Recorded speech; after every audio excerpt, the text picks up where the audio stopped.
Wise news, খবরের সত্যাসত্য 24 ঘন্টা। অষ্টাদশ লোকসভা যৌথ অধিবেশনে বক্তব্য রাখলেন রাষ্ট্রপতি দ্রৌপদী মুর্মু। বৃহস্পতিবার লোকসভা যৌথ অধিবেশনে বক্তব্য রাখেন রাষ্ট্রপতি। সেই অধিবেশনে দেশের নানান বিষয় নিয়ে কথা বলেন এবং সরকারের কাজের প্রশংসা করেন। ভবিষ্যতে দেশের অর্থনীতি কি হবে তা নিয়ে বার্তা দেন।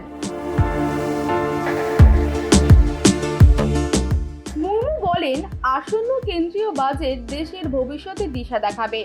দেশের অর্থনীতির বিপুল প্রশংসা করে তিনি আরও বলেন, ভারত দ্রুত তৃতীয় বৃহত্তম অর্থনীতির পথে এগিয়ে চলেছে। বিশ্বের মানুষ দেখছে এনডিএ টানা তৃতীয়বার স্থায়ী সরকার গঠনে সক্ষম হয়েছে। মানুষ স্থায়ী সরকার গঠনে সংখ্যাগরিষ্ঠতায় অর্জনে ভোট দিয়েছে। কাশ্মীরের ভোটাররা দেশের শত্রুদের মুখে ছাই দিয়ে ব্যাপক সাড়া দিয়ে ভোট দিয়েছে। আমাদের সরকারের লক্ষ্য হলো দেশের একটিও মানুষ যেন উন্নয়ন প্রকল্পের বাইরে থেকে না যায়। আনন্দের বিষয় হলো রাজনীতিতে আরও বেশি মহিলারা যোগদান করেছে। লোকসভা বিধানসভা তাদের প্রতিনিধিত্ব বাড়ায়, নারী শক্তি আরও বাড়ছে।